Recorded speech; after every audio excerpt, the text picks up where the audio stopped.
I didn't know Gene was a rapper. Schmalar out.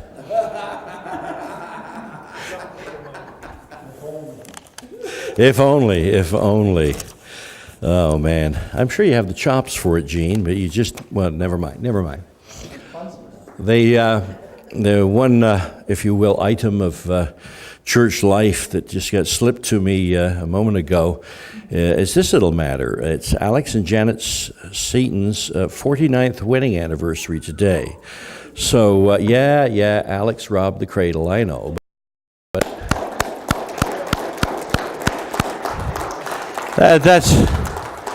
that's really nice. If we'll come by and say congratulations, Alex, in person. That's really nice that we're able to acknowledge that today. Next year we'll acknowledge it, the big 5-0. And let's just all determine to have a party next year, okay? All right, okay. Well, today is Armistice Day, and you know the history of that. We remember those who've fallen in battle. We remember because the freedoms we enjoy are due in some part to those who made a great sacrifice at some time in the past. That's why we wear poppies and remember that, well, not ago, I guess it would be the 11th hour of the 11th day of the 11th month, World War I ceased officially. And next year it'll be the 100th anniversary of that war that was supposed to end all wars. And we, of course, observed 2 minutes of silence, 1 minute to remember those who fell, another to remember those who suffered and survived, the families. And, of course, it is an ongoing tragedy that we send young men off to war. And when they return, more often than not, they're damaged and sometimes broken and unable to cope with the realities. When I was very young, and I went to, quote, Bible college, as we would say, or to what became Ambassador University, I one day asked one of my roommates, in a rather naive way, what made you decide to come to God's college? And his response was low draft number. And I didn't understand that growing up in England. I read Newsweek and Time magazine and knew there was a war in Asia, but I didn't relate to it in any way at all because Britain wasn't really involved. And when I ended up in California and I found I was surrounded by young men who were my age, and many of them had low draft numbers, which meant they went to school because you could get a deferment.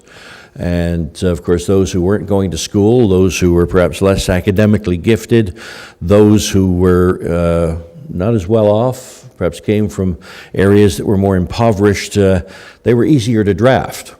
And the ones who went to war, sent off by those who were just a little bit better off. And back then it was an unpopular war. And, of course, it ended in defeat. Really, we can't call it anything else. And before even it got going, just recently, archives were given out under the expiration of the official secret acts or whatever. And Lyndon Johnson was recorded as saying on tape, "This is a nightmare, and I don't see any way we can win." And of course, he had to go after that and still commit 500,000 troops or so and preside over a war that not only made him very unpopular, but lost hundreds and hundreds and hundreds and cost trillions of dollars. And so there's very little glorious about war, but we have mixed emotions because we know that sometimes if it were not for those who had gone to war, we would not have the freedom that we enjoy. Of course, today, as we remember the poppy and we remember the poem, we remember Lieutenant Colonel John McCrae, who is a Canadian, who himself from Guelph, Ontario, served as a medical officer and wrote the very famous poem, and I'll bring it up for you in a moment, but he wrote it sitting on the back of an ambulance. The day after he had buried his best He was looking across the cemetery at the grave where his best friend now rested.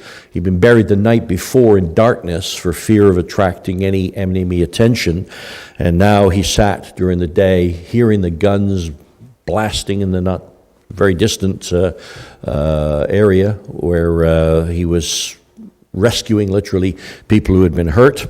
And he looked at the poppies that were flourishing on the freshly disturbed soil of graves, and he wrote the very famous poem. The story is told of a soldier who was delivering mail, who stood for a few moments waiting for him to turn and pay attention, and he scratched off the last lines of the poem, and then he handed it to the soldier, and in exchange took his mail, and the soldier read it and said it described perfectly the scene that they were observing. A graveyard that was full of freshly disturbed soil and on which poppies grew. And of course, some months later, he himself died as a result of damage he experienced during the stress and the strain of the First World War.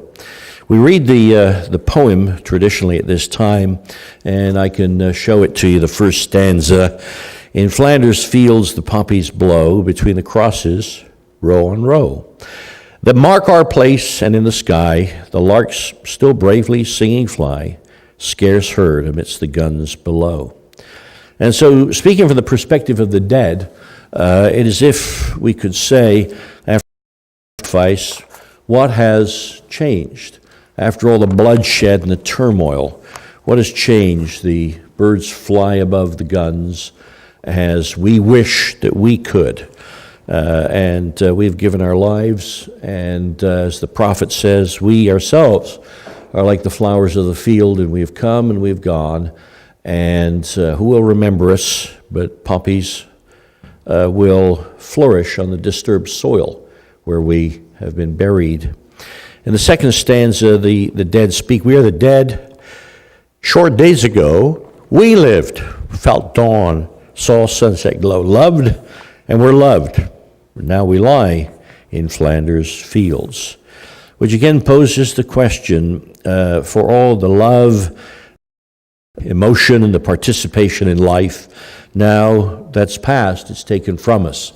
Again, a very sad reflection. And as I mentioned a moment ago, we always hear at election times, we must do more for veterans, we must do more for, especially in the United States, where you have a generation that were impoverished as a result of the war, damaged, hurt, post-traumatic stress being very real syndrome, a very real hurt, and requiring sometimes a lifetime of attention.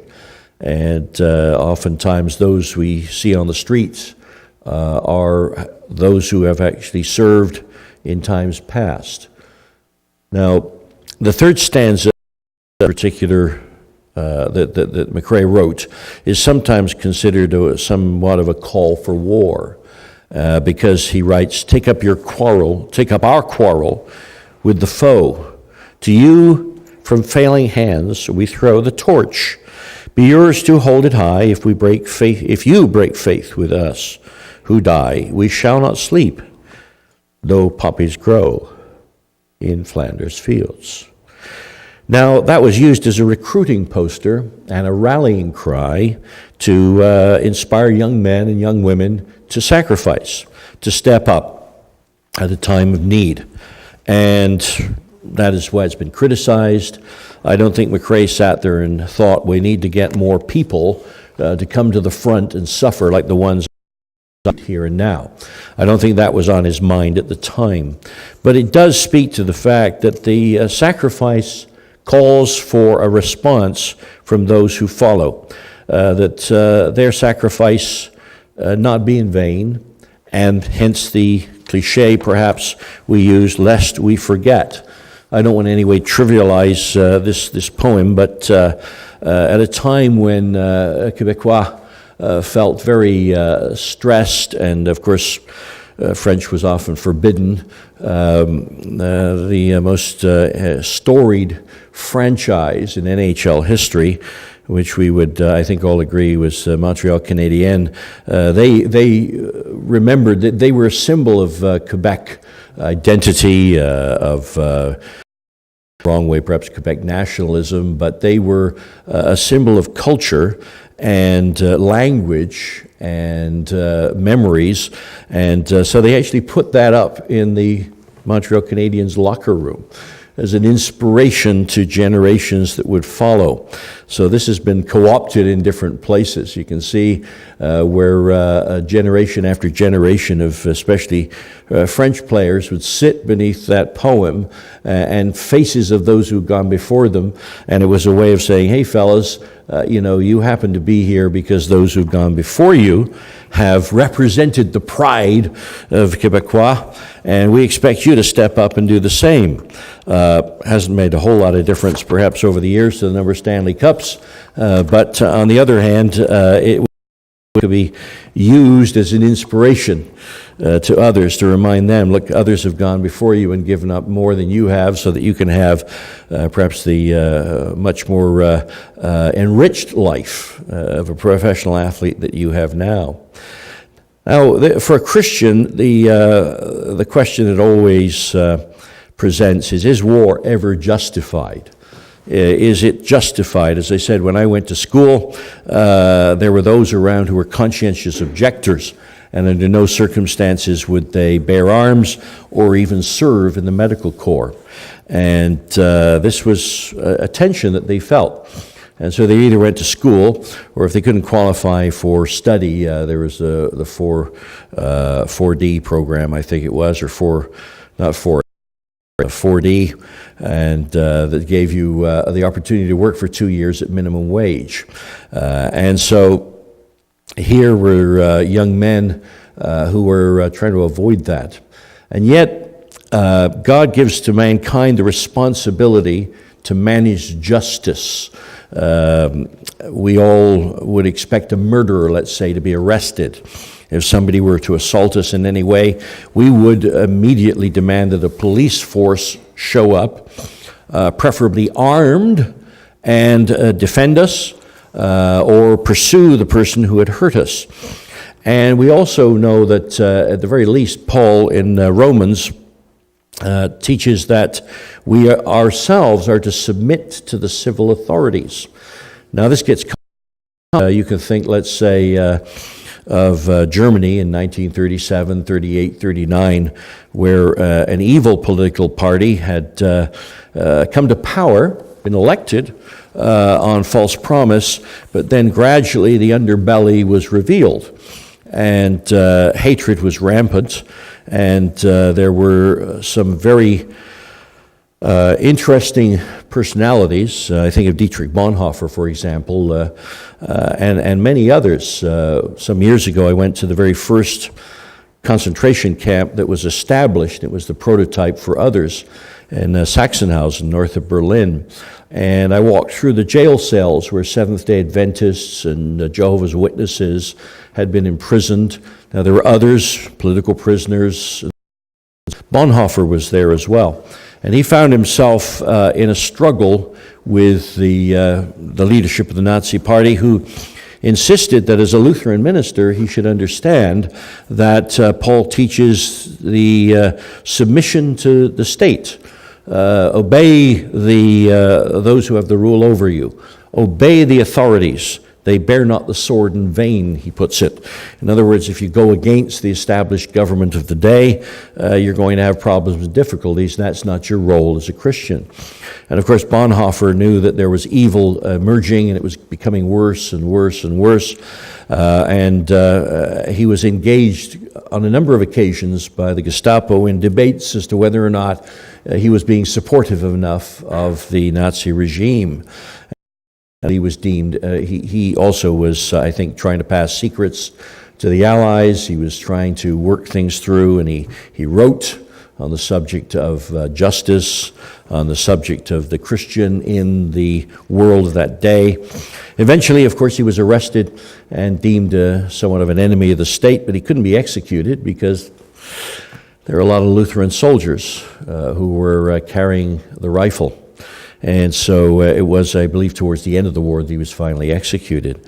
But this tension and difficulty that exists in the Christian soul is not clear-cut. There are those who would serve, and those who would serve as medics, let's say, and in support roles to relieve suffering. This past year, there was a very interesting made out of one man's experience as a medic. One man who offered his services but refused to carry a rifle. It was a very inspiring story, and he did a great deal of good to relieve suffering. And he's still alive, or was still alive when the movie was made. I'm very, proud of the fact that Canadian soldiers serve as peacekeepers. They put themselves in harm's way between warring factions and try to stabilize areas in that way. I think that says well for Canada. I know I talked to an eminent diplomat from a European country a few years ago, and I asked him his opinion of Canada, and he said we hold in very high esteem and with great respect because of the role that we play in the world. We have always, as Canadians, had somewhat of a peacekeeping role, and when, of course, Canadians went to Europe in the Second World War, it was to bring liberty and freedom. As I mentioned before we observed a moment of silence, at least one lady had told me as a girl in Holland how she felt about seeing Canadian soldiers walk down the streets in her town, in her village, and how grateful she was to this very day for the fact that she had been rescued, that her country had been rescued. And so here we have this struggle in our own minds to wonder, would I serve under those circumstances? What would I do? Is war. Jesus, when he was confronted by Pilate, and of course this becomes a proof text then, and there's a discussion between Pontius Pilate and Jesus, and Pontius Pilate is kind of trying to help him to get off the hook. And Jesus, of course, is offering himself as the sacrifice of for humanity, and Pilate doesn't understand that. But in this exchange, Jesus answering his question, "Are you a king?"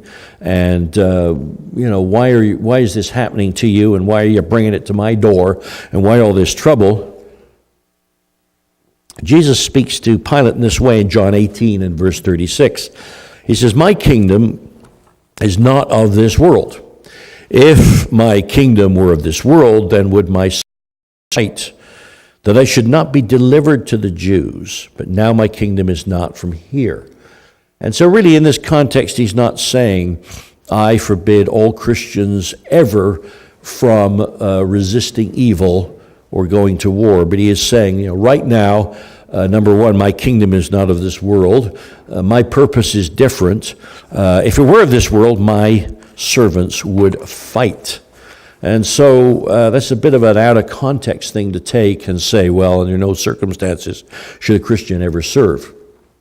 As I said a while ago, Paul, when he points out that we are to submit to the authorities as Christians, it is an interesting world that we inherit.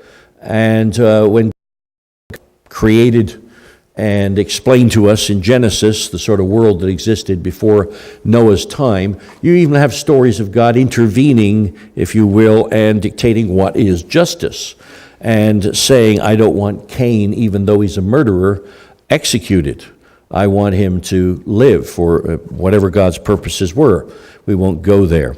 But after the flood, and after Noah reestablishes civilization, in quotes, on this earth, you read this in Genesis 9 and verse 5.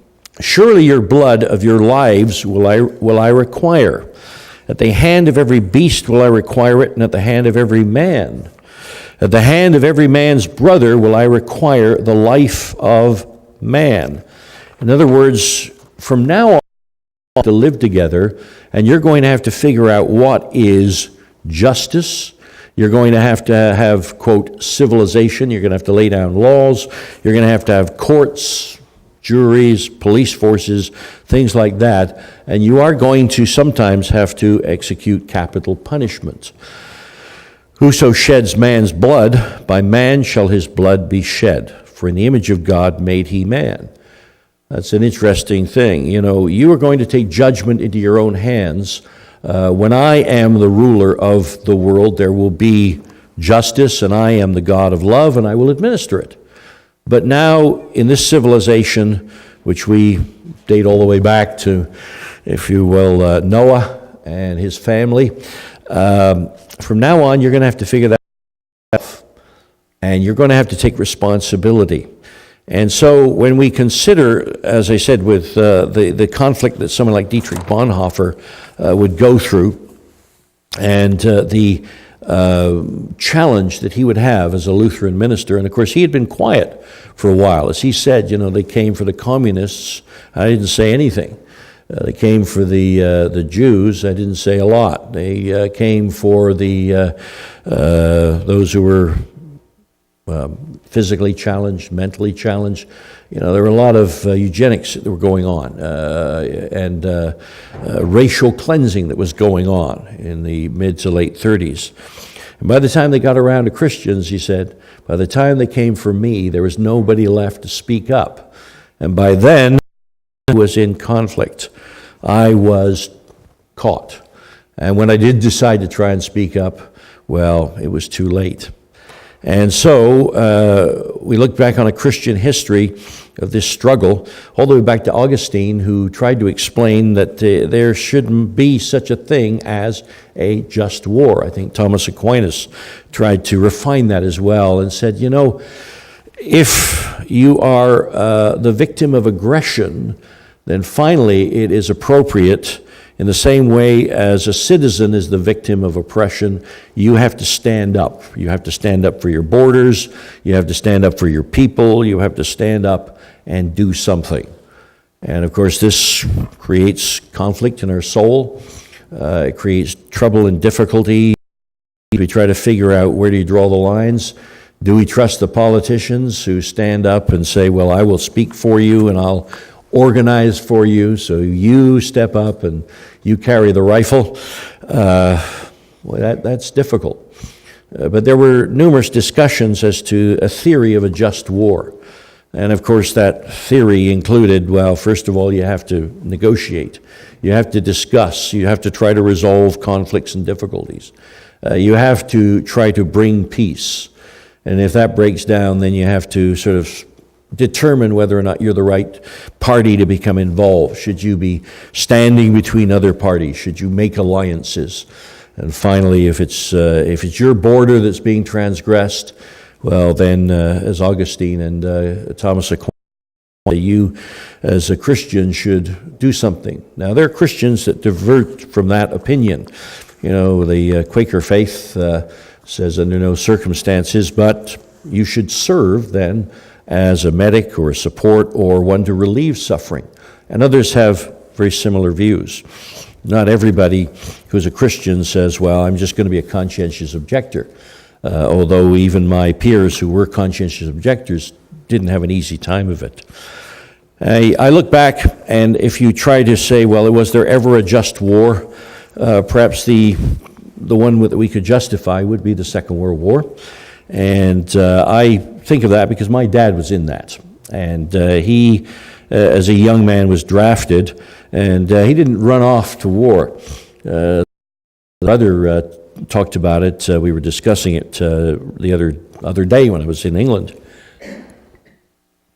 And he said when he went to answer the call, his father and his brother, who was involved in a vital industry, manufacturing parts, so they didn't draft him, but the two of them took my dad to offer himself at the intake, and one on either side, because he was not bouncing up and down with enthusiasm to go to war. And he went to war during the I will say the easier time towards the end. And he told me when I was younger, because he was with me, but he didn't talk about it very much. And he told, I think, more to my little brother in later years. But at the end of the war, he found himself in Germany on the front lines, and they'd gone through a series of experiences, usually accepting the capitulation, the surrender. And so there were numerous times when his unit accepted the surrender of some very high-ranking opponents. And at the end of the war, he found himself in Germany. They were camped in a field, and they knew that ceasefire was coming. It was going to be officially ended. And he said when it was finally came over the radio, they let an hour or so go by, and then they walked out from the field into a lane, and they looked down to a farmhouse. And there were farmers, German farmers, who stepped out to the roadway as well and beckoned them down in a very excited way and celebrated with them. They found schnapps that they'd probably been hiding for a long time and poured several rounds of drinks and celebrated that finally peace had returned to their land and normalcy had returned to their land. And then my dad's unit was immediately told that you have to retrain for the war in the Far East. And they were going to the Japanese theater of war. Now that didn't transpire, but he had some sickness at the time, so he was pulled out of his unit, and by the time he recovered, he was no longer sent back to that unit. And he was reassigned to what was called the Graves Registration Unit. A couple of years after the war in Italy, literally finding those who had fallen in war. And as part of what he called the Graves Unit. And first of all, they were billeted in Rome, and at least according to my brother, I didn't know this till he told me, but he actually was billeted in Mussolini's mansion. And he and his unit stayed in Mussolini's home. And those were obviously, after the war, much, much better times. But my dad had very fond memories of spending there several years. And he learned Italian, ate a lot of spaghetti, and I think always lamented after he came home that my mother did not know how to make spaghetti sauce. And so when I grew up, if we had spaghetti, you had ketchup and some cheese on it. Now, none of you ladies would ever invite me to your home and say, would you like spaghetti with ketchup on? You just wouldn't do it. I'd be polite and eat it, but it was decades later that he came and stayed in my home after he retired, and he had real spaghetti sauce. But I guess he enjoyed that in Italy a great deal. But in the midst of poverty and all of the disruption, he spent a better part of 2 years digging up the fallen where they'd been buried in battle. And especially he spent a great deal of time around a place called Monte Cassino, where there was a huge battle. And a few years ago now, I had an opportunity to go back there, or there for the first time. My dad always wanted to go back, and he never, ever could get it together, which is a real tragedy because his grandkids will fly there to go skiing for a weekend, or they'll fly somewhere in Europe to Barcelona for a bachelor party, because with EasyJet it's $75 to take a flight a relatively short distance in Europe. But I got to go to Monte Cassino, and I went to one of the graveyards that I believe he worked with and for, and I have a picture here of one of the major graveyards. I went to this one. It was very touching, in fact, to walk in and see the first gravestone I saw said simply, "To an unknown Canadian soldier." And then you go to the next one, and it says simply an inscription that was left, a plaque that somebody had carved that said something like, "Joe, friend I ever had, some veteran who had gone back, decades later, and just placed it at his friend's grave." You look at those gravestones. I spent several days in Naples before that, and with all due respect to Italy and the storied city of Naples, it was an absolute dump. I'll just say that. I said to somebody, look at the garbage around this place. They said, "You should have been here 3 months ago when we had a garbage strike." Oy, how could it be worse than this? And I sat on the roof of the hotel and could look down to where the cruise ships were coming in and look over there to Mount Vesuvius. and look at all the crappy buildings that surrounded this hotel that had been somewhat restored. And I thought, Italy is. And then I got out of one day I was able to get out and drive north past Capua, famous for Spartacus and his rebellion, and go up to Monte Cassino and see the very famous monastery up on the hill. And it was beautiful, and it was pristine, and then I began to see why people would fall in love with Italy. And when I got to this graveyard, I was just overwhelmed by the cleanliness and the care with which somebody cared for the memory of all those fallen Canadians. I don't know how much my father was involved with digging up Canadian soldiers who'd fallen, but I know that he worked in that area and he contributed. Here we have memories of those cut off in their youth, cut off in their prime.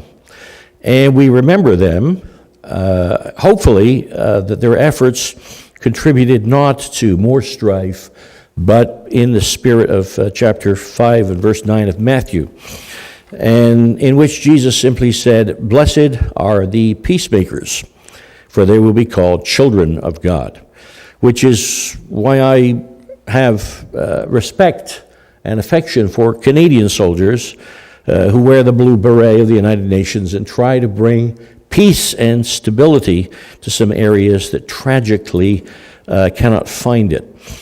But of course, more to the point, I realize that those who've gone before do not require of me a sort of a where I join the military, but what they require is the same as Jesus Christ requires, which is the spirit of the peacemaker be the way in which I live, in which I relate to other people and try to be supportive and cooperative and understand it's my responsibility not to bring sort of flame to crisis, but to bring a little calm, a little peace, hopefully a little insight and reflection. I hope you'll forgive me for trying to illustrate this Christian responsibility in daily life with a story. It's kind of a funny story, but Jim Moss handed it to me before church, and I thought, I don't know if this is appropriate to include in the sermon, but if it's not, I'll blame Jim. But it speaks to the Christian responsibility, but it speaks of this particular scenario.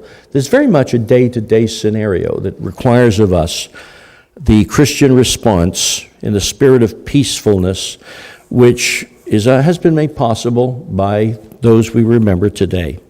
It speaks of an honest man who was being tailgated by a stressed-out woman on a busy boulevard, and suddenly the light turned yellow just in front of him. He did the right thing, stopping at the crosswalk, even though he could have beaten the red light by accelerating through the intersection. The tailgating woman hit the roof and the horn, screaming in frustration as she missed her chance to get through the intersection with him. As she was still in mid-rant, any of you women relate to this? No.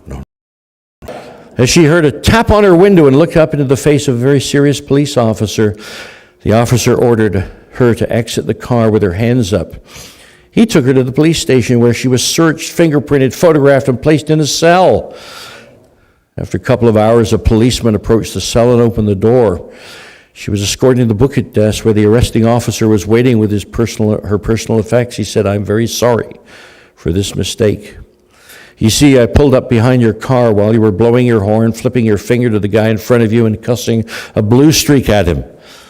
I noticed the Choose Life license plate holder, the What Would Jesus Do bumper sticker, the Follow Me to Sunday School bumper sticker, and the chrome-plated Christian fish emblem on the trunk. Naturally, I assumed you had stolen the car."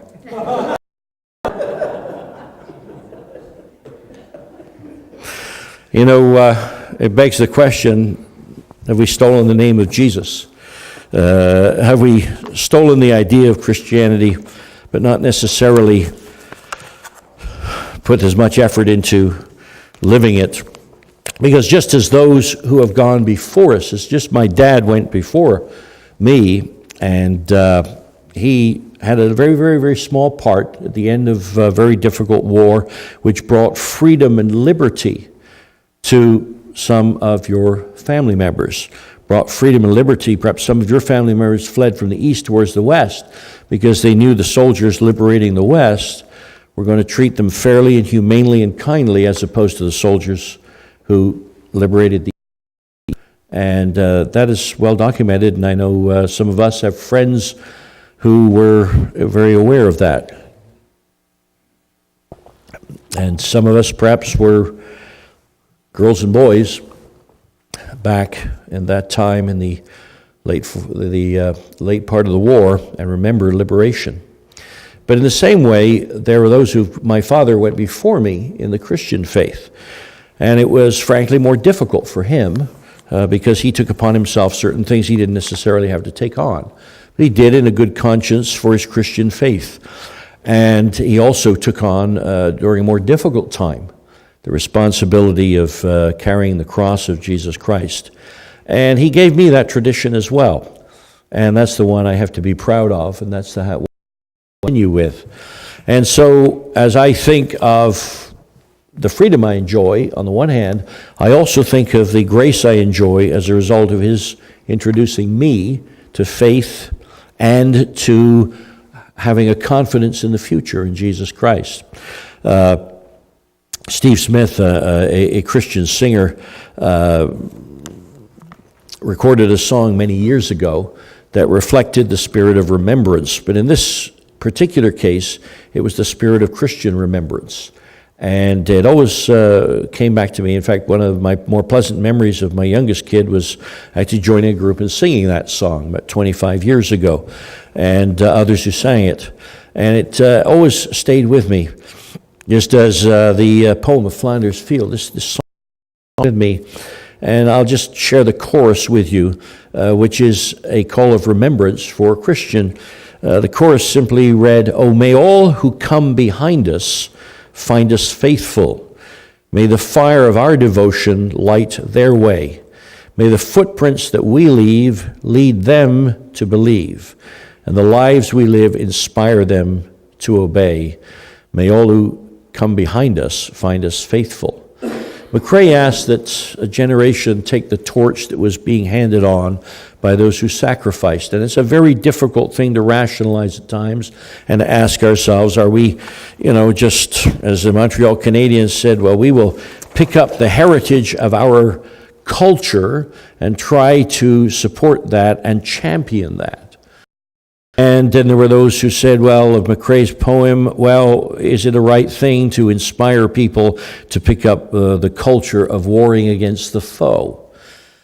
And so these things are, one is maybe to us trivial, the other is to us complicated, but there's one thing very, very clear on a day of remembrance. There are those who've gone before us in the faith who've made it possible for us to understand and follow in the same faith, to have the same confidence in Jesus Christ, to live a life that still puts upon us the responsibility of laying out for the next generation through our example, through our light, through our interaction, through our ability perhaps to be the sort of woman who doesn't freak out and get arrested because there's a thought that you must have hijacked the name of Jesus to be sincere acting that way.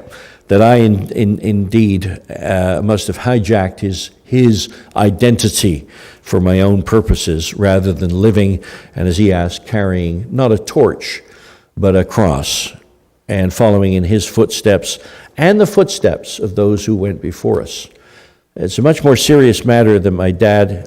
I respect, and I'm proud of the fact that he served to bring liberation and freedom at a very difficult time. But I'm far more proud of the fact that he set an example that every now and then comes back to haunt me, and I think of the way he conducted himself and was able to pass on that faith to his children and his grandchildren. And that's the responsibility on a Remembrance Day that really we ought to reflect upon. Just as we honor those first to give freedom, let's honor those who went before us to give faith, and following in their footsteps as they followed in the footsteps of Jesus Christ, who is the author and finisher of our faith. Let's close with prayer. Our Father in heaven, today as we reflect on those who've given a sacrifice and the freedom that we enjoy and rightly take for granted. We take it for granted because the price has been paid and we live in a free country, and even though we may have philosophical and political differences, we still enjoy a tremendous way of life because we are Canadians. We also thank you that there are those who've gone before us who seeded the understanding and the inspiration to know you into our heart. And we ask that even as we continue to walk in the footsteps that Jesus set before us, we also inspire others that follow, that our example can come back to be, if you will, a poppy on their memories, a flower on their recollections, as we live a life that brings to them a hope and an inspiration that they would want to live the same life as well. So today we thank you on this Remembrance Day, but especially we take to heart the responsibility as the light of the world to leave behind us an example that is an inspiration to others, just as you, as Holy Spirit, lead and guide and inspire us. So we thank you for today. We thank you for the remembrance. In Jesus Christ's name, amen.